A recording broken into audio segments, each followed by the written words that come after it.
one of the Redneck Country podcasts. You were on with Real Redneck Todd Millard, and of course, we've got the almost guy. Real Redneck Bill, Tom Bill, are you there? I am here, and it's a beautiful night for a podcast. It's a beautiful night for a podcast. It's actually really cool out there tonight. It was cool. Well, it's not super windy, and it's snowing, and it's like a winter wonderland out there. Took me forever to get home from work, but that's okay. I'm home safe and sound with a nice cup of tea here and ready for a good chat and conversation. Why? Did you drive the Volkswagen? No, I actually had to drive and get dressed and get up and get out of my house, unlike some others. I mean, even your dad got up and got out of his house today, let alone you, from couch to bed to computer chair. I will have you know it was very labor intensive. Very labor intensive day. I at one point had to go up the stairs and make myself lunch. Come on. True story.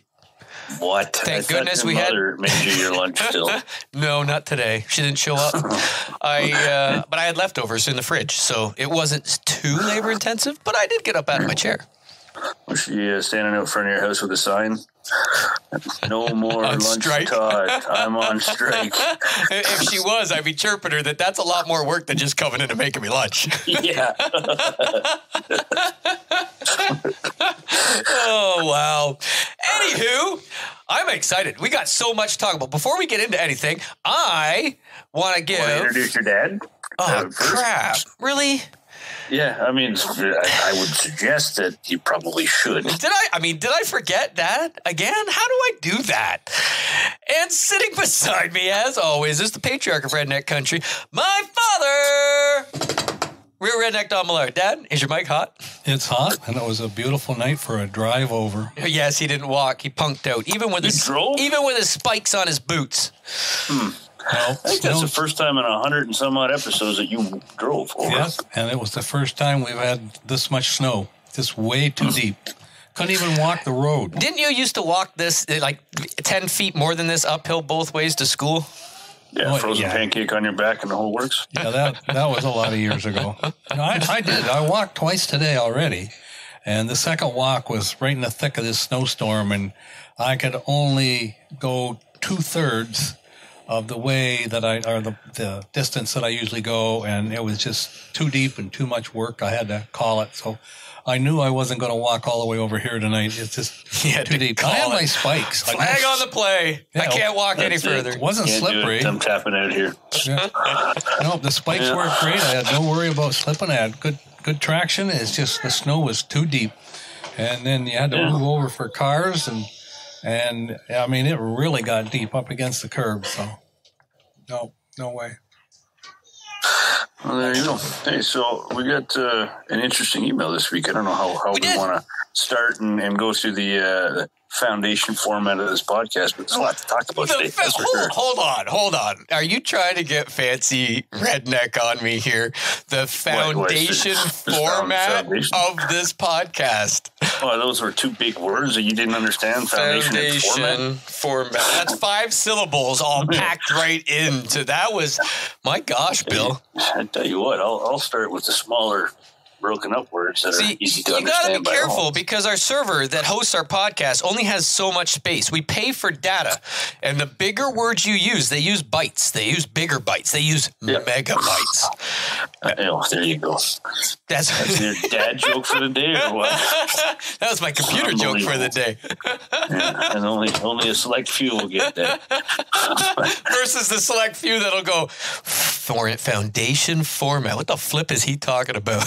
That was work talk, right? So that you really all you said was, "Where are we going to now?" But you sounded so intelligent, and wow, we got to listen to this guy. He knows what he's talking about. Yeah, of course. That's why you got me on the podcast, right? Yeah, you're not wrong. To be honest, you're totally not wrong. Without you, we are not meat and potatoes. Yeah, right. So, just to start us off on that, I got a really nice text message that started off, because I know why your dad did that, because you don't check your emails. So he sent a text message to tell us that he sent an email. And then he came over and brought me stuff, and he still asked me, "Did you get my message?" "Yep." "Did you check your email?" "No, I haven't had time to check my email." But I had a smile on my face from ear to ear when I read that. Don, I don't know if you want to tell everybody what we're talking about here. Yeah, it was awesome. It was family friends, and been in contact with them weekly on emails and that. They don't live near us. They live north of London, and we're in contact. Another facet of our lifestyle, not really the super redneck side, right?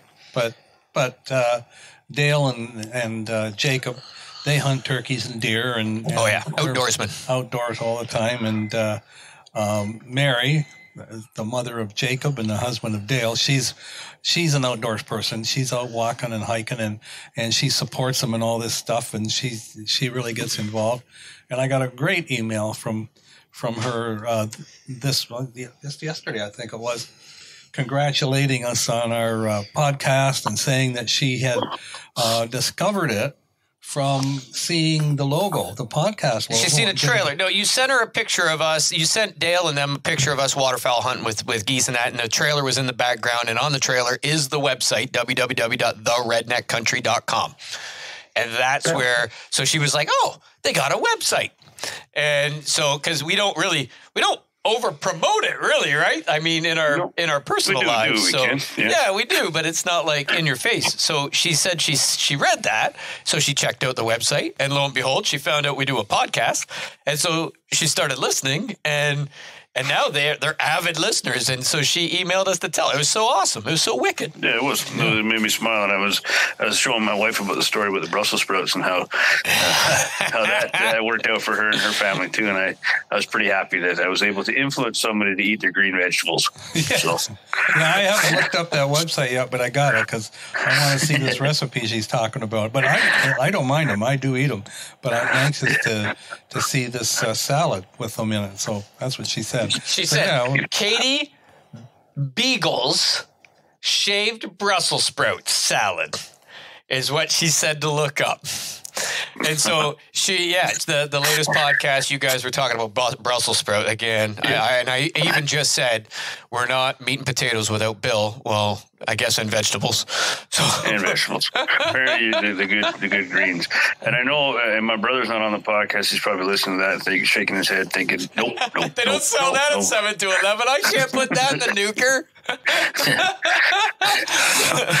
But Mary and Dale and Jacob, they're like super folks. I mean, they'd been to the gun club with us years and years ago, and they hunt, and like they're just awesome people. And Dale joined us on a goose hunt years ago. Yeah, he did. Yeah, so it's just so cool to hear that, right? Like, so thank you, Mary, for sending that along. That, I won't admit that I ever will try the Brussels sprouts, but well, you got it now.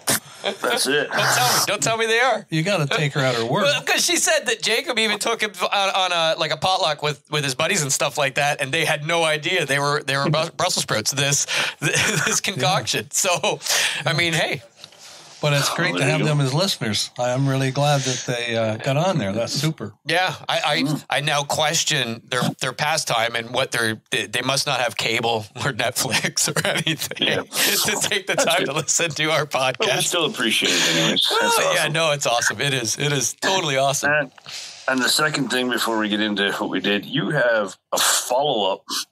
Oh, I do. So, which is awesome, right? We got some response. And I had a call from the Sasquatch as well. And so the way that this worked, we talked about, having a bow season during our controlled hunt. So I'm not sure how many out there, across the states. We got a pretty good viewership in both sides of the border from Canada and the U.S. and the U.S. and Canada. And so, and then other places like Brazil and Australia, like it's freaking wild where everywhere that is listed. When I read the stats, I'm like, what? Somebody's awesome listening to us over there? That's crazy. United Kingdom. And so it's pretty wicked. But mostly from North America, right? United States and Canada. And so I don't know how much it applies. But in my area, we shut down deer hunting 3 weeks out of the season that runs from October 1st to December 31st. We shut it down, and it's really... It can be really close to the prime time rut, right after Halloween, the first full week in November, and then the third week in November, and then the first week of December, usually how it falls. And so we shut it down for antique firearms only, which it really equates to muzzleloader for us. Yep, so, that's it for you guys. Yeah, and so they shut down bow, and you can only use that. You have to apply. You're only drawn for one of those weeks. You can't hunt all three, and you can't, if you're a bow hunter, you got to stop because that's when you go in with your muzzleloader for whatever week you were drawn on. There was a bunch of folks that were getting together. I thought, I don't know how many, but there was some Facebook posts on some major groups, hunting groups that I'm on, that, you know, they were going to try to get bow hunting allowed during that week if you wear orange.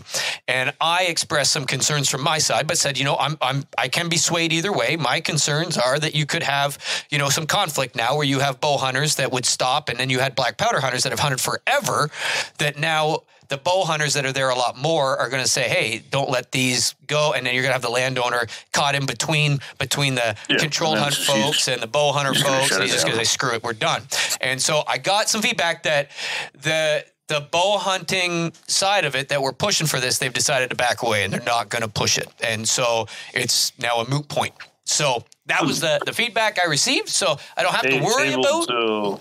Tabled for another couple of years. Well, I don't know, right? That they're just going to kind of go back, because there was also talk that they wanted to be able to have those bow hunters apply for the controlled hunt and get an extra controlled hunt tag on top of their bow tag. So that was another thing, and it's like, whoa, that's going to hit deer population now. Now we go from 100% draw ratio to on that controlled hunt for us in this area to maybe we're not 100% now because you just added a whole bunch of bow hunters in there going for extra tags, right? So there was I didn't even know all of that. So I got a bunch of feedback on that, but it's a moot point at this point in time. Don't know if they're going to bring it back up or who, or if there's going to be a charge led, but it now is not the time they decided. And so that's where it is. Table it for now, move on, and readdress it at a later date. I suppose so. Good. See where things lead. Yeah. So no disruption, no hunter fighting, inner fighting, which is always a good thing, right? And really, my personality, I wouldn't be anyway. I'm just open. Let's have a conversation. But as I stated last time, there are some that would go the opposite route, and it would not look good for hunters. So that's good. I guess those are updates and shout outs, unless there's anything else, but that's good. I'm glad we were able to reach out and touch the community. I got a few more shout outs, but it's going to be, what I did this week, so we can carry on now. So I'm wondering where we go first. I think, what do you think, Dad? We go to Bill. What did you do this week first? Sure. Do you want to start off there? We can start off there. Do you want to start off there? Or do you want to start off? Yeah. Oh, I don't know. So before we get into that, bear with us, folks, because we had a crazy idea that sitting around the campfire, we're going back to our roots, and I've just floated this by Bill, the foundation format for this next upcoming bunch of podcasts. I like that. I just worked that in. And I didn't have time to talk. I just had an idea, and I said to Dad, we've noticed that a lot of people love the feedback we get, love Dad's old school hunting stories, and how we tried to bring in the tips and tricks of, hey, I'm going to try. I never thought of that. I'm going to try that, because some of these old school guys got some weird ideas and some things they did back in the day that have been kind of forgotten. And and that's how we learned to hunt. We listened to guys like our dads telling hunting stories, and we're like, oh, I'm going to try that. I didn't think of that. Or, stay in this tree stand because Dad said, he sat and it went 3 hours, and then all of a sudden within 5 minutes, 6 deer walked right out from over that spot. So, and so I'm not going to move. I'm going to stay. And so that's kind of how we learned to hunt and got better and kind of still trying to perfect our craft, but got much better and much more successful by listening. So had a brainwave that, hey, if that works, everybody loves listening to it. We love listening to it. Aside from our banter, we're still going to open up with what you do this week and allow me to get my shots in. But Dad, pick a year. bring us one of your hunting stories from the year. Allow me and Bill to add in our little 2 cents on how we've tried it or if we can relate. And we'll go week to week to week and try to incorporate Dad's old school stories and some of those tips and tricks that you could pull away from listening to some of the crazy, stupid stuff they did, but it worked, and maybe bring it back and use it. Or it didn't work. We can learn from that. Yep. I mean, I can't really chime in on that because not to sound cocky or arrogant or anything. It's not like I got a whole lot of stories that didn't work. You know what I'm saying? Yeah, I'm sure. So anyway. Not to sound cocky or arrogant, like you said. That being said, we got an action-packed podcast now because I did some stuff this week. You for sure did some stuff this week. And then we got to get Dad's story in. So where do we go? I think we go with you, Bill. The most exciting part right here. Bill, well, we had, what did you do this week? We can kick it off there. We had a good weekend, I tell you. I mean, we chatted on the last podcast, and I'll start off with what I thought was fun anyways. We got the old school skidoo out, and I can thankfully say I got 30 kilometers into it, and I didn't break a thing this time. Are you serious? First one out, not a thing. You made it out and back home again. And I made it back home without having to. I checked it every so often just to make sure every piece was still on it. No, did you check it like you stopped, let it cool down? No, it's cold out there. Minus 18. You stopped because you had to, because the machine said we're going to stop, let it cool down. This time I stopped because I wanted to, as opposed to being because I had to. So we had a good morning. Saturday morning, actually Friday night, I started it, and I smelled burnt rubber. I thought I was having in trouble there for a bit. Yeah, I smelled burnt toast.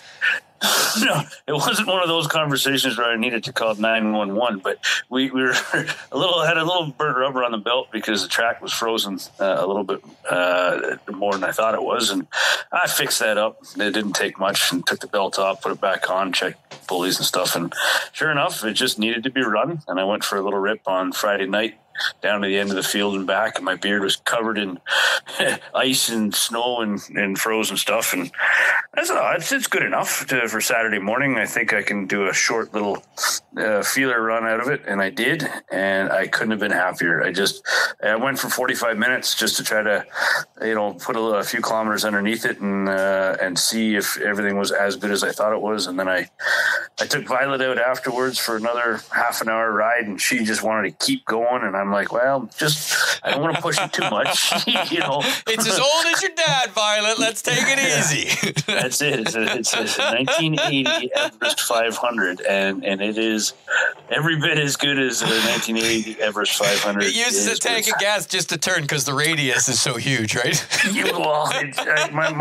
My son went over to his buddy's house to work out, and his buddy picked him up on his snowmobile with him and the second snowmobile. The sister drove. It doesn't matter, but they're brand new, and I got so excited looking at it because it has reverse. And mine can turn darn near on a dime. You're like going around the block. Well, you don't need to go around the block. Yes, I do. It won't actually turn any other way. It has to go. That's the radius of the turn on. And when I do turn around that block, I've got to stand on one side and crank the handle. That's it.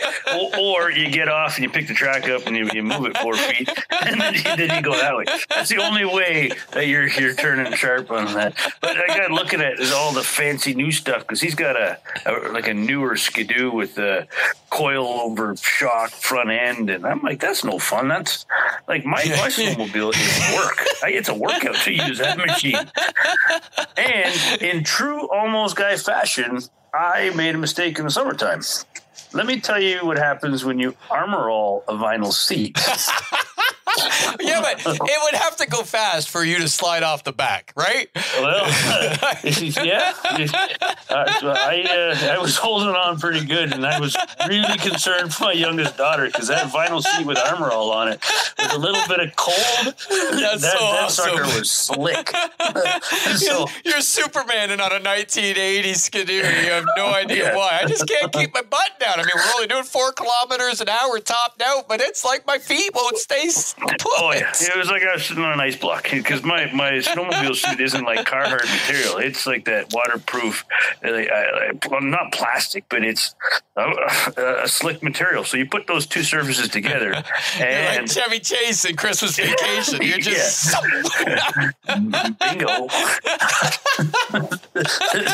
So the beauty is though the thing's so long. It's like one of them old wooden toboggans that you can slide back a long ways before you're off the back end. I kept going back, and it's an ab workout. Pull myself back up. Yeah. I like it. So that was my Saturday. I got all that done. I came home and got the stuff ready to go to the gun club. And so Sunday morning, we Candace and I, she's doing a really good job working on my shooting bag. That's almost done now. So that's going to be a thing I'm bringing to the club in the next couple of weeks. But before that, I packed up some shells, found some old Black Goose 1140 feet per second stuff I gave Candace to shoot. Green gold. I didn't shoot that. I shot Challenger. Stayed with what I knew, and we were going to only go to shoot 2 rounds, and we got to Toronto International, and we pulled into the parking lot, and it was just us. nobody else. Nobody else is dumb enough to go in that weather, in that cold. No. It was just the two of us, and we showed up. There was -18 with a wind chill, and it was cold. Right, but they say the best shooters are the dumb shooters because you can blank your mind. But anyway, carry on, Bill. Well, yeah. Well, it took me. So we got our tickets, and we were going to shoot 2 rounds, and I shot the first round. And I ran 13 straight before I couldn't feel my fingers anymore. And I got through the first 2 stations because I had misplaced my, and I know, shock and stun, I misplaced my electric heater or not electric, but my battery powered heater. That's electricity type deal. That's a form of, it's electric. But I had 2 of them, and I could only find one, so I gave it to Candace. Chivalry. That's what I did. I gave it to Candace, and my fingers by the end of that round were so frozen that she gave me the heater to feel. And I put it in my hands, and they went instant pins and needles because they were so cold, and I heated them up so fast. So I shot a 19 the first round. Like I said, I ran 13 straight, and then all of a sudden -18 though, and you're bundled up, which sucks. Yeah. We've already talked about it. That's not bad, right? You're like, no, it wasn't bad. I mean, it's okay. I felt pretty good when I was hitting them. I was dead center. I was on them. I missed a couple. Took my head off the gun, and I said, you know what? Let's get warmed up. And we got 2 tickets, and to Paradise. Gentleman. Yeah, 2 tickets to Paradise. Another gentleman showed up. I don't remember who he was. I'd never shot with him before, but Candace did. The first ATA shoot that she went to, Candace shot with this guy for her first round, so she knew who he was. And he asked if he could join us, and I'm like, yeah. I mean, it's just 2 of us. If you want to shoot with us, go ahead. And so he said, yeah, pick your station. So I started off on station 3. I'm starting to start off on that station to kind of get, your mind right and shoot some, what they call, quote unquote, the easy station. I mean, and -18 like that, no station is easy, but I felt good, coming in the first station. Candace, this guy was on station 1. And I was on station 3 to start, and then Candace was on station 4. And we get through the first station, and I break all 5. I don't even realize I'm at 5, and then the guy says change. I'm like, okay, because you were just in it. Your brain turned off. No, I turned my brain off. I had my music on for the first. What song? It was AC/DC something or other, and then by the 3rd shot, the music died. The music died. It's the my day battery the died. music died. No. Oh, and you were singing? Yeah. Bye-bye. It was gone. But I get through the first station. I get 5. Okay, no problem. I get through the second station. I tusked 5 more, and the same thing. He's like, change, and I didn't realize I take the shell out of the gun, move to station 5, and wow, you were in it that much that you just didn't clue in it was time. See, and that's why they go dead and ready. I even made a joke. To him. I'm glad you're counting because I can't even count to 5. And I broke 5 on that's when you're in it. Station. Yeah, that's awesome.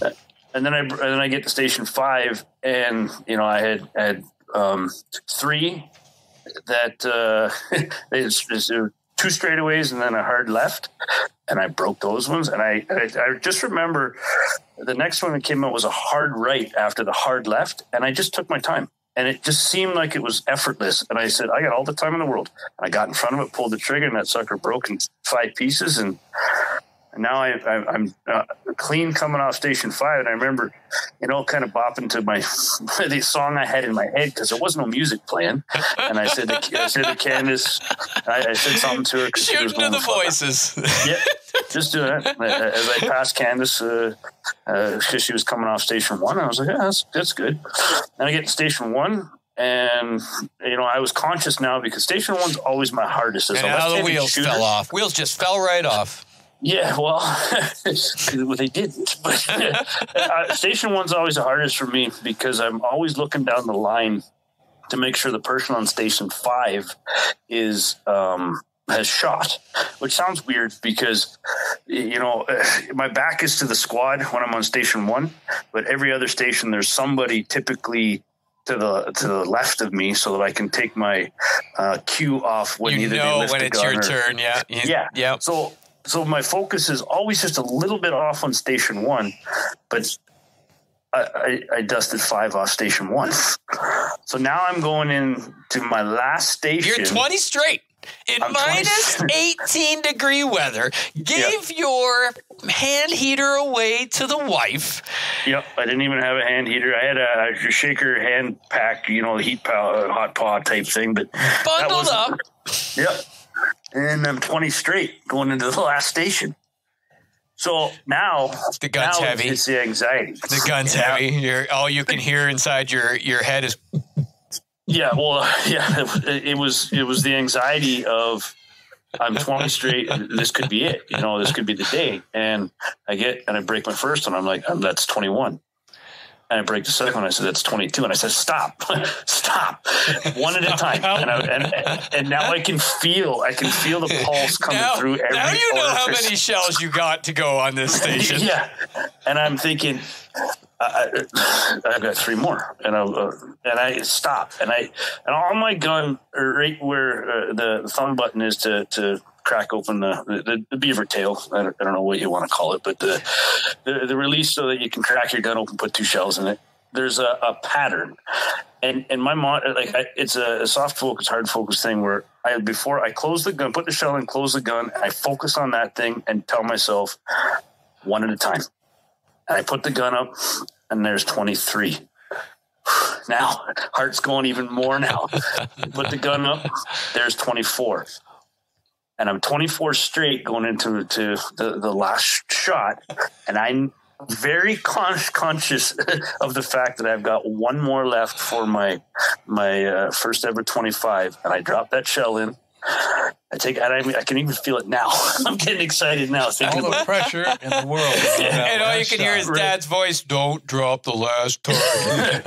I wasn't, but you know what? It's silly. Every time I shoot my last one, there's an old bull riding song. When you get on your last one, make sure it's the best one. Tip your hat. Get off, tip your hat, and walk away. My thing for the very last shot of every round, whether it's practice or competition, was when you shoot your last one, make sure it's your best one. That's what I say to myself for the very last shot. And I took a breath, pulled up, and I ink balled that coming out of the house. Oh, my goodness. And I'm 25 straight. 25 straight! Bill, so anybody listening, it's a long time coming, folks, and because he beat himself. Mentally, you are the kind of guy that you critique everything you do. You want to be the best, and you are overcritical of yourself in every way, shape, or form. Every miss is overanalyzed, and I think I've even said that to you, buddy. You just need to shoot more. Quit overanalyzing. Quit trying to change something. You're just shoot more. And so for you to get here, I think now is the path is paved because you've taken this much time to get here, overanalyzed, talked to everybody on the planet, got every bit of information you can, and you're so set up that now that monkey's off. It's like, oh, now I know. Now it's 25 from here out the door. Right now, it's going to be a piece of cake. I hope so. I mean, it took me everything not to say to Canada, because Canada still had one more to shoot. And I took that shell out and I turned to her, and she shot and she broke 5 off her last station. So she was super excited. And I'm like, that was my first ever 25 straight, and she lost it. She was super excited on there. But, you know, because it was even a bit more bittersweet, because a couple weeks ago it was cold. It wasn't this cold, but I went 20 straight, and on the last station I dropped 3 in a row. And that, so coming into the last station, I'm thinking, don't have a repeat of that. You know, all these negatives and mental things are trying to weigh you down. Yeah. And I blocked them all it's out. It's 90% metal, right? Like, so you know it, right? So now, and that's what I'm saying. So anybody that's like, oh, it's just 25 straight, trust me, the first 25, that's a big deal. And anybody that tells you it's not, they're full of crap. It's just like anybody that goes to a big ATA shoot or any kind of competition and is like, nah, I'm just here for fun. I don't care if I win. Bull crap. Because you can go practice for $5 a round versus paying like 60 for the 100 or 45, 50 for the 100 and be in this competition and waste all day versus coming out for a practice to shoot 25 targets, right? So don't give me that. It's not a big deal. Winning is a big deal, and so is getting your first 25 straight. Like that's. And you know what? Everybody's been so awesome. You know, on Facebook, you know, I reposted your post, and I appreciate you doing that, putting that up there. It's really nice to put that up. But I was so overwhelmed with the people that have shot like Nebosha and those guys that have 99 straights, and you guys with your 100 straights and stuff. For me to shoot my first 25, for a lot of people, you're right, it's just 25 straight. But for me, it's an accomplishment that I'm working towards and have been working towards forever. And it's like a unicorn. It just has escaped me forever. I've never gone 24 straight. You know, I'd always blow it with, in my third station. Yeah, and but who like, cares? okay, Once you drop one, you might as well drop 10. Like, who cares? Now I'm shooting for a 24. And I've shot a lot of 24s, don't get me wrong, but I've never shot 24 straight with the opportunity to go 25 straight on my last shell. Yep. So, but that's awesome. Absolutely. Because every weekend you would text me your scores, right? And let me know where you were at and what was going on. And every weekend you're like, going to the gun club, got the 25 straight badge. I got it right here. I'm waiting to fire it off, and maybe I jinxed you. So now it was a big deal, a long time coming, and now I just know it's going to be now because you've overanalyzed. Now you've already done the homework. Now it's golden time. Now it's just look out, and that's in the winter. Bundled up, can barely move or swing, and now it gets easier from here. And I posted our text, but I got to give a shout out to Wendy. I don't know if you've seen it because it was through the Facebook. Redneck Country's Facebook Messenger, which I've added you, Bill. I just don't know if you know how to get there. No, I didn't see. And so I posted up on the story, and I didn't know. I wasn't going to chirp you, which is not my MO, because I was so pumped I couldn't even chirp you. It was awesome. But I did post our text messages up there of you messaging me going, guess what? I just shot 25 straight. And so she messaged Redneck Country, Wendy Hinton, and said. Oh, you two are so cute with your text. I said, don't you ever use that term with us again. We're like the Marlboro men trading cigarettes out here on a trap line. That's it. Yeah. Did you write it down, Bill? What's that? Did you make a record of this day, that day you run your Oh, I bet he's got the shell. He's got the haul. Yeah, but did you? How do you know that? I know you. So I took the haul. Just to finish that. Yes, this is for your dad, not you, Todd. I took the haul and I wrote first 25 straight. I took the primer out of it and I put it on my. You took the primer out of it. Look, that's even more than I thought. This is for me, not you. Go ahead, Bill. Yeah, so I put the date on it, and I put yesterday's date, first 25 straight, and I screwed it into the board I have with all the shells that I shoot. Every deer I shoot, I keep the shell, and I put tape on it with the date and where I shot it, and then I put it in my hunting shed on a kind of like a wall of fame type thing, whatever. This is the first time that shell went right there. That's awesome. Yep. Look at you, journalists. I was going to suggest you get a little notebook and write these milestones down. You know, Then when you're 74 and on a podcast, you can recollect these and pull them back up. that's true. My kids are going to look at all this stuff and say, why does he keep so many shells and stuff like that? What's his date? First 25 straight. But super important. I'm never going to forget tomorrow or forget yesterday because it was, I'm still pumped talking about it. And Frank, a couple Franks. Emily's Frank was pretty neat on Facebook and was very supportive and put a couple comments. But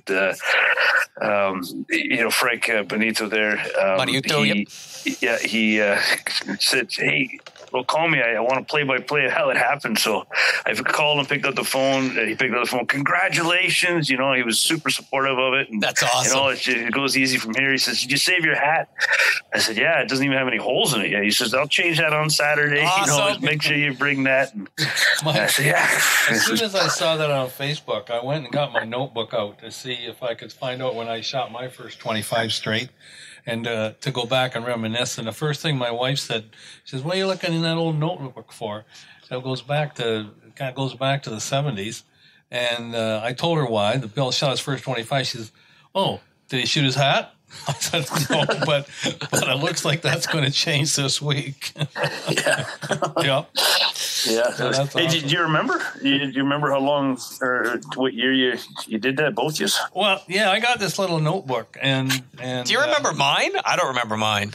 Well, this one starts at my third 25 straight, which I was surprised. I got a little note here. Started using number 8 extra hard shot. So I must have changed from 7.5s to 8s and bought extra hard lead. And it says my third 25 straight was May 7th, 1981. And then it goes on from there. Where are we? I looked forward again here, and it says where are we here? I think I have my scorecard from my first 25 straight somewhere, but it's in a box downstairs. I'll have to dig. That was a long time ago for you. I mean, your memory, you've had concussions too, so you used to start writing stuff down. I've had way too many concussions. Way too many. Yeah. I remember there was targets and I had a shotgun in my hand. So Remington 1100 trap, 1964 model, I believe. Yeah. I got a note here. It says shot my 17th 25 straight. Oh my gosh, you kept track of that many? Yeah, on July 3rd, 1982. And I quit writing in the notebook when I shot my 28th 25 straight.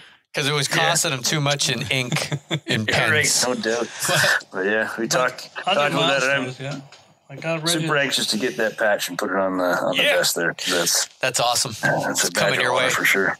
Next goal, and you know what? I'm not gonna look for that tomorrow or the next day. But the next goal is 50, 7,500. Right? Just keep going. Gotta. You get 3 patches all in once when you hit the 100 guy. That's it. So, well, there you go. That's what I did for my week. Wicked. That's good to hear. Yeah. I love it. Thanks for Congratulations, being part of it, Bill. Yeah, I texted you, I texted Frank, and I texted your dad. Those are the 3 people I texted pretty much right away. My brother, I talked to him yesterday. I'm not sure if I texted him and told him I shot my first 25, but he commented on the Facebook post before I had a chance to, or the Instagram post before I had a chance to tell him yesterday. Oh, sorry. No. I didn't want to hear the story until we got on the podcast, but I was all about posting it up there.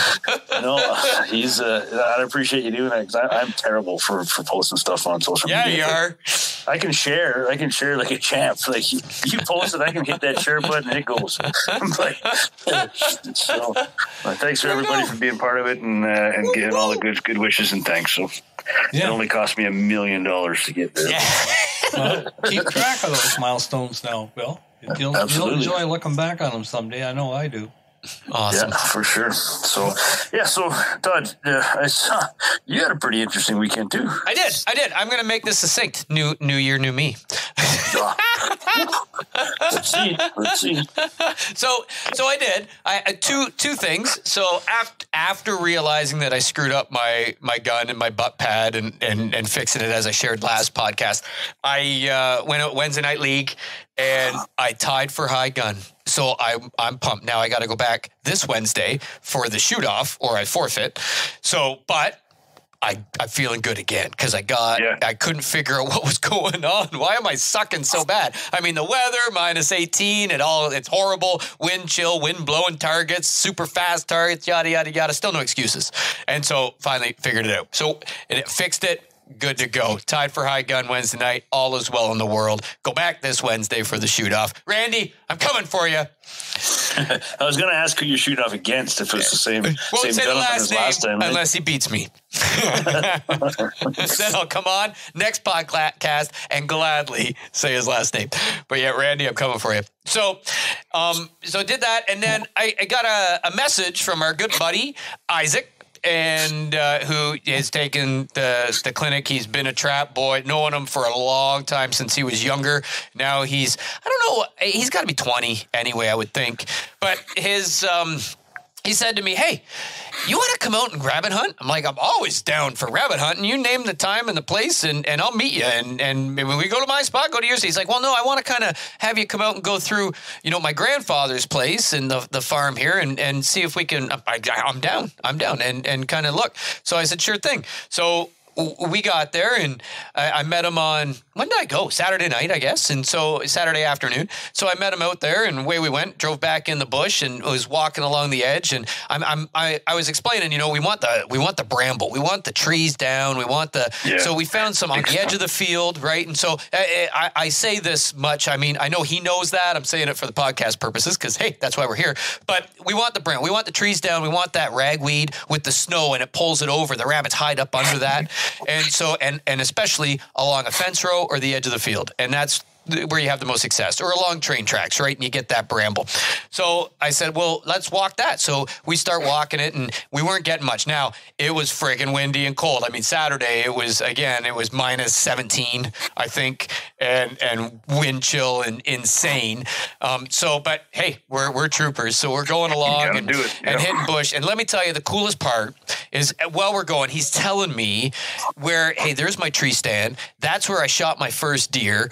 And telling me the stories of, their controlled hunt and him bow hunting, and hey, I had this, I had that. And as we're going along, he's sharing stories, which is why I love rabbit hunting. I've said this forever, right? Like deer hunting, I take way too serious, and it becomes work. Rabbit hunting, turkey hunting, it's just make it happen. It's just fun, right? And you get to talk. So we're walking along, there's maybe 15 yards apart, and we're telling stories back and forth. He's showing me all the spots out there where he hunts and how the deer move and his turkey, where he shot his turkey, and how they came through the woods and stepped out, what tree he was leaning against. Awesome. It was just absolutely, that's Isaac cool loved it. It was like wicked. That, right? Yeah.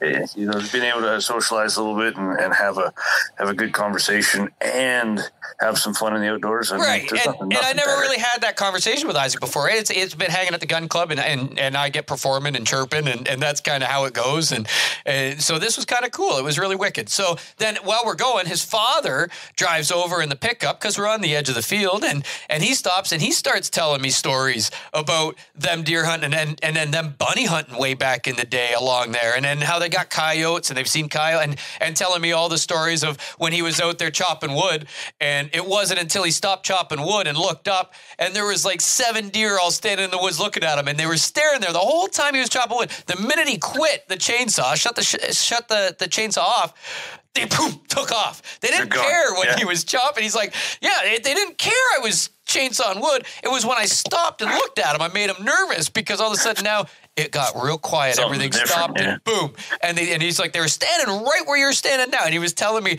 and then he's like, I'm sorry, guys, I'm taking up all your time. You've only got a limited. I'm like, you know what? That's what this is all about. I said to him, I walked over the truck. I said, this is awesome because this is what hunting is, right? Like I've shot lots of rabbits in my life. The stories are awesome. Keep going. So that was kind of cool. And then he drove along and we kept going. Well, we got in the woods. The next thing I know, I'm like, hey, there's deer hair here. And Isaac's like, look at, there's deer hair. And I'm like, yeah, but it's just, is that rabbit or deer? No, it's deer, but there's nothing else. And then Isaac's like, there's a leg. Holy, look at that. And dude, the biggest freaking dead head attached to the spine, rib cage, everything. And this thing, I put pictures on Facebook. This thing is massive. And I'm like, dude, this is not fitting in my back. Like, we got to run this back to the edge of the field. And this is insane. I'm like, I'm so sorry. You're not going to get to hunt this. And then I realize, he's like, do you think it's Buckzilla? And I'm like, wait a minute, where am I? Because really, the way I got to him is he gave me the map how to get to his grand. And I'm like, wait a minute, where am I?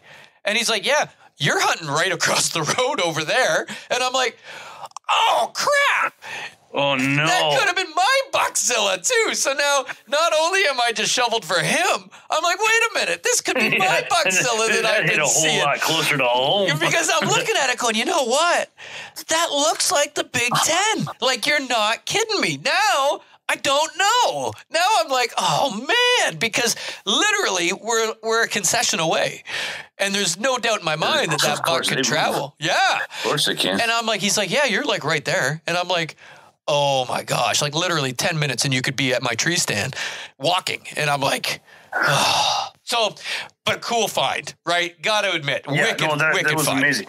I know you're going to carry on the story and I don't want to spoil it here, but was it like evidence of coyote or hit by a car? Well, you don't know, right? Because I'm looking at it, and that's what I said to him. I said, well, let's look at the ribs. Like, can you see it? And then I'm like, well, wait a minute. If they didn't find it and it was shot, chances are they didn't put it through the boiler room where the ribs are, where there could be a bullet hole or an arrow hole, like cracks the ribs. I don't see any ribs damaged, but really, if it got away from where they couldn't track it, it'd be a bad shot anyway, back in the guts or something where you wouldn't see it, right? There was no meat there. I mean, it was no, totally, clearly the coyotes got to it anyway because, I mean, it dies in the bush and no one finds it. The coyotes are going to rip it apart and everything else, but couldn't tell. Couldn't tell. I tell you, looking at that rack, I mean, I got racks here that dead heads that have been chewed. You know what I mean? So I didn't have any witness marks of like squirrels or critters or nothing. So it might have been recent. Well, within the last let me week or tell so. you, it smelled. Yeah, well, there you go. It still had brain matter. So, and that's it. I said he could have ran himself ragged during the rut and just too weak, and coyotes took him down. Like, there's just it happens, right? Especially when they get that big and they're just full of testosterone. That's their gig, and they'll just don't think, and they run themselves ragged. And so ran it back to the edge of the woods, and he says, well, I didn't know about this deadhead, but my grandfather says he saw one over where we're going to hunt next. And I'm like, another one? And he's like, yep. And I'm like, good grief. Okay. So I said, well, what we need more bramble. We need more trees down, and because we weren't seeing a whole lot of rabbit sign. And so he's like, yeah, let's go over there. So I'm like, okay. So we left there and we drove over to the other spot, and right away start seeing rabbit turds. And I'm like, oh, there we go, buddy. And we're walking along through this open, it was kind of like a meadow with smaller trees that were just growing up and I'm like, this is good rabbit hunting land. Like, you got ragweed blowing over, like with snow drifts over it, so they'll hide up under there. One could jump out at any time. You got a few little, log jam type deals from trees down or branches down that they could be under. This is better rabbit territory. We're looking good. And seeing tracks and seeing turds. Rabbit turds. Yep, it's looking up. So as we go, next thing I know, hey, there's some hair, and there's and dude, another giant. I mean, a giant with a big, like the G1s had to be 10, 12 inches. So that was the one that Isaac was holding in the picture? Yeah, the brow tines were just insane. Okay. And then flat, made them, bladed them. Flat, like, oh. So now I can ask my questions because you said that there was two. I thought, judging by looking at them, maybe that they were locked together or something, or they were they were probably 300-400 yards apart, I would bet. Unbelievable! Like, it's incredible to find one, let alone two in the same bush within a couple hundred yards of each other. Those two were amazing. Yeah. So the first one, did you find? Or was Isaac found? Well, Isaac really, because he found the deer hair was what he first seen, and then it was laying right there. It was like 10 yards from the first bit of deer hair that he found. So with him having these two, there is a chance that they're going to have European mounts as opposed to sitting up in a tree getting eaten by birds and squirrels. Well, I said, dude, I went live on Facebook and my darn phone cut out, and I didn't even know it because of the cold temperature. I didn't hear your joke at the end of it. I know, because I started out with saying like it was awesome. awesome. And I said to Isaac, I'm going to go live if you're okay with that. Like I cleared it with it because we're on your land. You're going to get people bugging you now to come hunt here when you see the size of this head, right? Well, not anymore. There's no deer left on that. No, don't say that because I'm only a concession away. There better be more. Yeah. So I said, and he's like, no, I'm good with it. I'm good with it. I'm like, all right. I said, I'm going to make fun of you because that's my MO. I only make fun of people I like. And so if I don't like you, I just don't talk to you. And he's like, no, it's all good. It's all good. And he's kind of quiet and shy that way. And I'm like, cool. So I went live and I was like, I'm here. Isaac called me up, said, Todd, I heard you like rabbit hunting. And he listens to the podcast, which is awesome, right? And so he's like, Todd, I heard you like rabbit hunting. I'm going to teach you how to rabbit hunt. You come out here. I'll show you how to rabbit hunt. And so he was kind of like taken aback because it's not how it went at all when he messaged me. But he's like, and I'm like, he invites me out here to rabbit hunt, and he doesn't even have a good rabbit hunting hat because I'm wearing like this one my dad gave me, right, with the sides up and the funky Elmer Fudd kind of looking deal, and he's just wearing a baseball hat. And then I went on about, and we haven't seen a whole lot of rabbits, Isaac, like what's going on? But we did find this massive deadhead, and so that was kind of my humor side of things. But then, yeah, we found this other deadhead. Like it was absolutely insane. Unbelievable finds. I could not believe when you showed me those two pictures, the luck that you had. I mean, that's a heck of a way to shed hunt. I mean, I don't think you're going to be finding next year sheds off those two deer. And that's what he said. He's like, and my one buddy that his dad actually lives around the corner and has messaged me. He's on my Facebook, Van Erp. He's like, my one buddy's going to kill me. He asked me if he could come shed hunting here. And I haven't responded to him yet. And now here they are. And I'm like, oh, dude. I'm like, good thing you said you didn't respond yet. And he's like, yeah, he probably could have, but now I found these. He's not going to want them. I'm like, yeah, they're not dropping horns, they're dropping heads. It's insanity. So anyway, we carried on.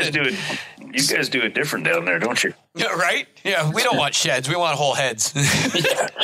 So then we went on and we started. In time, you haven't even seen a rabbit yet. No, haven't even seen. Now we're getting into turds, we're getting into tracks, and then we started getting into the fence row we were walking on now started to get some good jams up with log jams and trees down and branches. I'm like, now we're into heaven. I said, you get ready, step out in that field. I'm jumping on this pile. He's like, all right. So he stood out in the field about 5 yards. I got up on the pile, started jumping, and sure enough, underneath me, I watch a rabbit take off straight up the fence row. I'm like, I went to mount my gun. I couldn't get a shot and away. I'm like, Isaac, rabbit.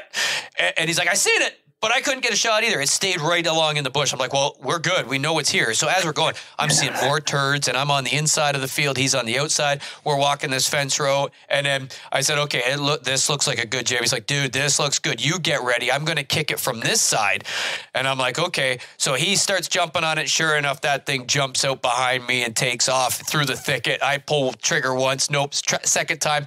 It's so far, I don't know. And it's in the thicket. So I'm like, I don't know, Isaac, but it went into this thicket and this looks good. So I got down on my hands and knees and started crawling through. And sure enough, it was laying in the snow way up inside the thicket. I did get it. And as I'm crawling, I'm seeing rabbit turds after rabbit turds and tracks everywhere. And I'm like, dude, this is the spot. So I grab it and throw it in my back. But the problem was Isaac's like, but look, this is all ash trees and the ash borer bugs got to him and they're all leaning. He's like, I'm not comfy going through here. These trees are going to fall.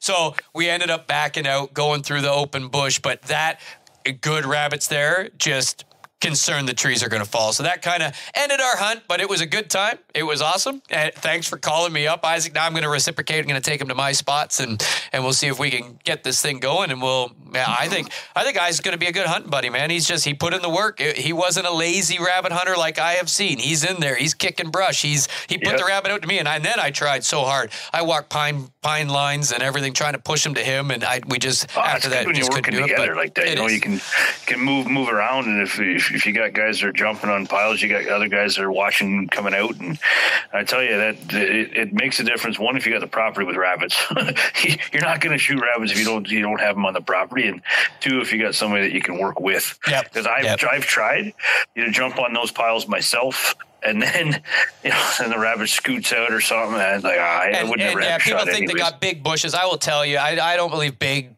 wood lots hold a lot of rabbits, they're always on the edge of those woodlots, right? I've not been that successful. And don't get me wrong, I have shot some rabbits in the woods, but I mean, we're not going real deep in the woods. You're 20 yards off the edge of the field, right. And in the bramble and the trees down, and then you get into like big hardwoods, and there could be some. I've not had rabbit success, and I know guys have been like, "Oh, I got a big bush. Why don't you come out?" And it's not about that. It's about the edge. I find the success is the edge of the fields. Dad, correct me where I'm wrong, but edge of the fields, train tracks, at the edge of the train tracks with the bramble down, but edges of the fields and the brush piles, and that's where they're at with the tall ragweed and hanging over and berries, like where we were seeing rabbit turds. I was just like, well, it looks like one's bleeding. I'm like, I think it's got diarrhea from eating those red berries. is what you're looking at. Clearings, the edges of the clearings, especially if you're hunting grouse, edges of the clearings. Yeah. So, but yeah, and I'm throwing that out there because I don't think, Dad, we're going to get to you to tell an old school hunt story because we just took all your time. That's all right with me. But yeah. So, but it was awesome. I had a good time, and I'm going to reciprocate. We'll get Isaac back. He's in university, so he comes home on weekends. So we'll have to get him back next weekend and bring him out. My brother-in-law's chomping at the bit now to go rabbit hunting too. So we'll get out and smash some more. Yeah, no, it's the right time of year, that's for sure. And you know what? I mean, the snow isn't that deep, but it's cold, but it's nice enough that you go, well, I don't know what you can't have deep snow either. That I've done it. You just can't. They're not there. They'll burrow under the snow, but they won't come out much either. They can't move very quick or very agile, and they just stay hunkered down until it starts to dissipate a bit, and then you can go. So a light dusting I like because you can see them against the background, and yeah. Dissipate, that's a big word too. Dissipate. Yeah, that's a big word. I tell you what, dissipate. Four, buddy, four. Dissipate. I got you shook on that. There goes another couple, Meg. All right, so what do we got for time? We got time for a short story. I think we do. I want to do it anyway, and I don't care if we go over. We just people. If you're driving, you get to listen to it some more. Yeah, I'm gonna hear. All right. What year are we going to, Dad? 18 what? Yeah. Let me start with the present. I get a present? No, you did get a present. You got some pork patties. But no, this week my daughter's on this kick about being on a diet with point value, and all these foods she scans the package and it tells her how many points the food's worth, and she can only have so many points a day. And she was trying to make some soups, and she called me. She says, "It's terrible." She says, "I know you make soups. What am I doing wrong?" I said, "Well, you're making them. That's the first thing." So I said, I'll make you some soups. So today I made, how many did I make? I made 12 bowls of soup, like packages of soup in containers, 12 containers of soup for. The other day I made 12 or 15 for, and 3 or 4 different kinds of homemade soup. And of course I kept a few for myself, and I've been having soup every day, and they're delicious. Well, then I got into this cooking mood, so I thawed out some ground pork. So I made up a bunch of breaded pork patties, and my wife and I had some for supper, and I sent some over here to Todd and Jen so they could have them for their supper. And I also just cooked them tonight. Yeah, and my wife loves them. And I decided, what the heck, I'm in the mood in the kitchen. I thawed out a whack load of goose meat. So once I got this the is goose, where I wanted to ask you about. Yeah, I got it thawed out, and I got it ground all up. I put it in a big pot, and I weighed it to see how much I had, because I had to weigh out the cure, the spices in the cure, and I had 8 pounds of goose meat. So I measured out the cure and the mixture and mixed it all up in a great big pan. And then I had to get my wife to help me put it through the grinder again so I could get it into the casings. I ran the casings and made them work while she was stuffing them down in and running the grinder. So I made 8 pounds of casing stuffed pepperettes. And they looked fantastic. Yeah, I sent you a picture of them all on the table waiting to be smoked. So I got to ask you, and I don't want to take too much time because I really want to hear your story, but I got to ask, what do you got for a smoker? I've been looking into different options. I mean, the Weber is the Weber. I got some new accessories for that today. I won't talk about it on this podcast, but I've been looking into trying to find a smoker, and I'm looking for your recommendations on what you use. And not me. Need to talk to Todd and Rick, because my smoker is an old, I can't remember the brand name. It's now. like a Weber. It's an egg. It's a barbecue type smoker. Charcoal. I didn't want to talk to Todd on that. Well, I'll teach you, Bill. I'm not Weber certified, but I'll break it down. Mine, it's hard to control the temperature. In fact, it doesn't tell you the temperature. It's got perfect, like it's got a needle, hot, cold, and warm. And mine's even hard to. I have a propane smoker. Mine's even hard. I'm not an expert on it, but I'd love an electric one that takes the pucks. Well, that I that's can where you set and it I talked about this before when I was at your house. I think for the goose hunt, even where we were looking at different options and stuff. And I'm still not decided yet, but I'd love to get something that's electric. You know, you do all your meat preparation, and you call it 10 o'clock at night, you turn it on and you can have, cured sausage by the morning. But the Weber, I love it, but it's a lot of work to keep it maintained, keep the heat going, add charcoal bricks to it, all that kind of stuff.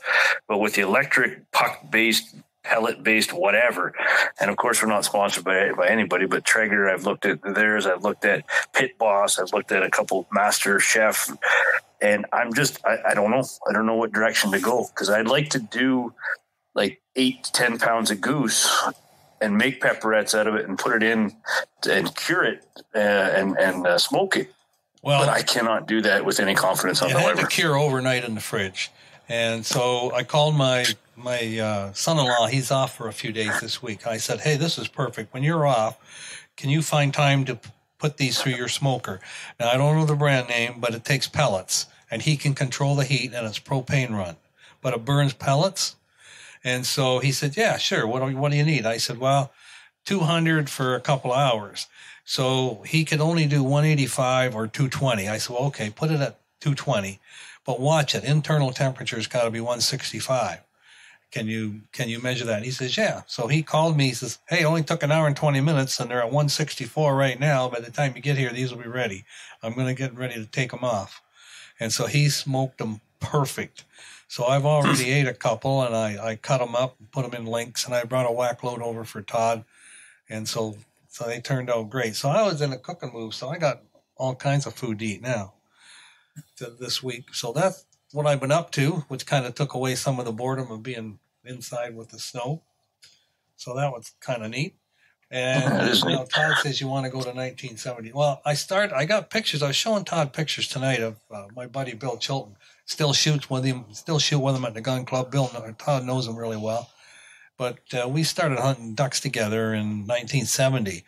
But I want to jump to 1973. I want to jump over Whoa! That's like 3 podcasts away. You sure you want to bypass 1970, 71, I'll go 72? Back to it, but if you want to do that, that's fine with me. Nope, you share the story you want to share. Well, yep, that's what I want to. We want passion, Dad. And if you don't want to talk about 1970, but you want to talk about 73, and that's what's going to bring out your passion, then we'll go there. Well, 73 was a good year. It was a really good year. It is a good year. I got a car from that year, by the way. And it really opened things up. But I'll go back to 70 with then a hunt with Bill. But in 73, we were camping at the time. Of course, you kids weren't born yet. And we did a lot of camping with friends in Sauble Falls and went to Sauble Beach. And so I started exploring the area, and I found out that Wyerton has a lagoons like Elmer does. And so you can hunt the lagoons. And they don't have blinds or anything put in. It's not controlled. You could just hunt the lagoons. But there's so many places to hunt up there, the locals don't hunt those lagoons. And so I decided that between Ian Frew, Charlie Collins, and myself, we're all going to take our trailers for opening day of duck season, because it opened a week earlier at that time than it did in the Southern District. They were the Central District, and it opened a week earlier at 12 noon. So we At 12 noon. 12 noon. Duck season opened at 12 That's so noon. very weird. specific. It's like sneaking on them, just sitting there on the water. Yeah. They just wait. Yeah, there goes your hunt. You get what? At 12:05, the hunt is over. Yeah, 12 noon. So we decided we'd get up there, and but the week ahead in Wyerton, it opened in the morning. So down in the southern Which district, makes a little more sense. Yeah. So a week sooner, the Saturday sooner, and it opened in the morning. So we drove up Friday night, got our trailers set up, and in we go in the dark, trying to find this place in the dark. I've only been there once or twice in the daylight. So we finally find it, and there's a car there. So there's somebody here. So we get out, walk up. There's this guy standing there, and it was Charlie Zellis from the gun club in St. Thomas. And I went, Charlie, shoot with the guy every week. And I said, are you here to hunt ducks? Sure am, but my partner hasn't showed up. I said, well, what we're here for? He says, well, can I hunt with you guys? Well, sure, why not? Let's hunt together. And he had a dog. So we went in and we went to the center lagoon. Nobody else but us four. And Charlie had a really nice retriever. So I was going to try and put the decoys close to shore and maybe run lines out to him or whatever I could. And he said, throw them out a little bit so the ducks can see them. I said, Charlie, we've got no boat or nothing. I'll never get them in. Got nothing to reach them. He said, oh, I'll get the dog to bring them in. I said, your dog will retrieve decoys? Oh, yeah. You just say decoy instead of duck, and he goes and bring the decoys in for you. Yeah. I went, oh, my gosh. All right. So we heaved them in. And that's awesome. Yeah. And if not, he didn't care. They weren't his decoys. Yeah. Well, I guess he doesn't want to bring him in today. Well, have a good day. Anyway, I trusted him. I believed him. So it got daylight, and there wasn't much flying, wasn't much doing, because you got to remember, it was a week earlier than down there, so it was really warm. It wasn't cold or windy or anything by any means. And I said, Charlie, you hunt here often? He said, I hunt here every opening day. And he said, I can't understand why my partner hasn't met me here. The guy lived up this way. He's my friend. I can't understand why he hasn't met me here this morning. So I said, well, the ducks usually fly. Yep. He says, you'll start to hear the guys on the lake, on the river, different places. You'll hear guns. And he says, then they'll start coming in here, and we'll even get diver ducks, and we'll get puddle ducks. We'll get everything come in here. I said, really? He says, yep. Well, pretty soon the flights started coming. Well, I'll tell you, it was a blast. We got mallards, we got bluebills, we got golden eyes, we got blacks. We had a blast. And that dog, it would retrieve anything. It would swim for miles to get a duck on that water. And it was just incredible. We just sat with our backs against a post to break our silhouette. How did you know where to put the decoys? Like in the lagoons, how do you know where they're going to come in? We just put them into the wind. You didn't scout ahead of time, right? Which is a big thing nowadays. So you just went and just trusted they'll come to the decoys? We trusted they would come to the decoys, but we also played the wind so that they would circle and come to the decoys. And we didn't... everything didn't fall right at our laps. And I'm telling you, that dog, and the weeds behind us and the heavy brush, that dog would hunt for 15, 20 minutes and bring that duck out. And you could shoot lead at that time. I tell you, when you say where do you put the decoys, it's lake hunting and water hunting in my history is different. It's not like you're hunting a field where you have to know exactly where those decoys were landing or those geese were landing the day before. When we hunted Lake Erie for bluebills layout boats, we knew like the general area where we would have, we could set up based on the length of our decoy strings and the vegetation underneath and that kind of stuff. But to say that, the ducks were landing right here yesterday didn't necessarily matter. Out on the lake, but I find when I pond hunt ducks and that, if the pond's big enough, right, like you get those big L shapes, they'll navigate to one end of the pond or the other, and if you're at the wrong end, it makes for a bad day. Yeah, I guess. And we didn't get everything decoy. It's like we were in the middle lagoon, and ducks would come in and circle and land in the two outside lagoons. Well, then we'd sneak them. And then we'd crawl along and hope we could get closer. They'd swim close to the bank and put them up. And I did that a couple of times. I remember on the lagoon to the right, there was a bunch of blacks come in and landed. And so I went back in the bush and went along, and then I snuck out and I crawled over the crest and I got down close to the water. And Ian was with me, and Chuck, he kind of hung back. But Ian says, you think they're close enough to when they come up? I said, I have no idea, but they ain't swimming towards us, so let's see. So anyway, when they got up and flew directly away from me, I had an old L.C. Smith double barrel, and I hand-loaded my own shells with Winchester 540 and lead. That's some hot powder. I mean, they were awesome loads, and they were known for 80 and 90-yard shots with those lead at that time, as long as you could put the lead on them. Well, they flew straight away, and I brought the old double up, and I killed 2 deader and a mackerel going straight away, 85 yards straight out over the pond. And it was awesome. Well, then we had another flock come in and land in the left pond. And so I did the same thing, snuck up to them, and they were closer this time. So when I stood up, only 2 got up. And so I shot at the 2, but when I shot the first shot and knocked him down, the rest lifted, and I got 3 more with the second shot. So it was awesome. The days of lead. Yeah, that's it. Yeah, it was awesome. It hits a lot harder, Yeah. but you still gotta be a shot like your dad to get that kind of, what happens. I've seen your dad shoot long shots, so this is believable to me. He is the cleanup guy. He's got no options now with his age because he's the last to get up. We've all exchanged 3 shells each, and then you finally, Dad, you'll be like, "Well, I think we got." Oh, Dad's still shooting. Oh, Dad he's just been training started. his whole life for this, but apparently he's been training his whole life. And the other thing that impresses me is a memory like a steel trap. To remember that hunt that day, and I know you keep notes, but you don't keep. He doesn't have notes on that. He's just got his photo album. He didn't journal at pictures. that time. The reason I know the year is I got the pictures of me, Ian, and Charlie sitting in the campground with the picnic table. And I got pictures of us at the lagoons. I got right there at the lagoons, pictures of them in my albums, 1973. So we hunted till pretty near dark before we got our limit. And, of course, Charlie was as good as his word.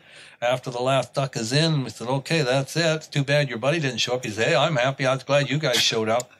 And he just said to his dog, he pointed out retrieve. He says, decoy. And that dog brought every one of my decoys back in. Dragged the right along. The anchor came right with them and had them all in. So I said to Charlie, is this on you hum anymore, like through the year or anything? He said, nope, just opening day because it opens down where we live next week. So no, this is the only day I hunt. So Chuck and Charlie and we put that on our list. But the highlight of the day when we went back, oh man, we were feeling good and we were cold. And it was a long day. We got back to the trailers and our wives, in fact, my parents had gone. So that was a 4th trailer. My parents had taken theirs too. Now my dad didn't hunt, but they were there. So there's Charlie's family, Ian's family, my wife at the time. I don't think we were married too long, and my parents. And so when we got back to the trailer, the women had a great big pot of stew and homemade bread waiting for us for supper. Oh man, it was good. I said, it's ready to eat. Yep, but you guys better go and get some hot showers first and warm up. We went and took hot showers at the campground, came back out and sat down and had that big pot of stew and went to bed happy. Oh, I'm telling you, I can still remember the feeling of climbing into that bed in that trailer, warm, toasty, belly full, and a limit of ducks earlier that day. Oh, it was the greatest feeling. Like my wife said, that's awesome. You look happy. I said, oh, you can't wipe this smile off my face. This was a great day. And I said, how was your day? She said, it was wonderful. We went shopping. That's how mom camps. Yeah. So some things never change. No, that's how mom camps. Yep. I tell you, that's exactly what this podcast is all about. Those stories there, and Todd not interrupting, which is fantastic because he had nothing to add to that. It was actually good. I enjoyed that. He had me riveted. Yes, those are the enjoyable stories. And I'm looking forward to this segment of the podcast where we can, in future episodes, hear more of these type of stories. Tell you what, the days of lead. Yes, that's exactly what that is right there. But thank you for sharing that. That was great. It is the days of lead. I mean, I really miss them. But I've learned to shoot steel, but it's not the same. But if I can, I want to show Todd the pictures here No, 73 if I can find them in a We'll hurry. get them. I'll make a little slideshow. I'll put a little audio excerpt to this, and I'll post them. There they are. That'd be My old great. double right there, my L.C. Smith double. See that? Yeah, I wish he still had that L.C. Smith double. I'm on the hunt. I want an L.C. Smith double. Anybody out there has got an L.C. Smith double, you email us. And that Podcast was at... with a double gun, too. That wasn't with your automatics or your pumps. That was my L.C. Smith double. Podcast at theredneckcountry.com. I want an L.C. Smith. And I had a beard back then, too. You have a beard now. Yeah, I had a back Yeah, then, but it's too. a whole lot different color. I have pictures I remember seeing. A little more camouflage back then. Yeah, a little bit. Unless you're hunting gray spruce. Depends, yeah, or snow. On a sleigh. Instead of shooting deer, they're pulling you. Oh, right on. I like that. Days of Lead. It's coming. We're going to have more of those. Have to be a little more succinct in our opening. Yeah, maybe a little bit. But no, thank you for that, and that's great. I'm glad we're able to have that. I hope people enjoyed that, and if you want more, keep staying tuned because there are going to be lots more. I Heck guarantee yeah. it. That's awesome. Wicked. Awesome. All right, Bill. Well, thank you. And congratulations on your 25. Put it Bill. up straight. Keep them coming. Thanks, guys. Looking forward to seeing what the future has. Righto. Alrighty. And that'll do it for this week, folks. For the Redneck Country Podcast, I'm Bill, the Almost Guy Tom. And I'm Todd. Thanks for listening. And folks, if you want to be part of the podcast or you want to give us some feedback or really contact us about anything, feel free to email us at podcast@theredneckcountry.com. Again, that's podcast@theredneckcountry.com. Thanks for listening. Talk to you again next week.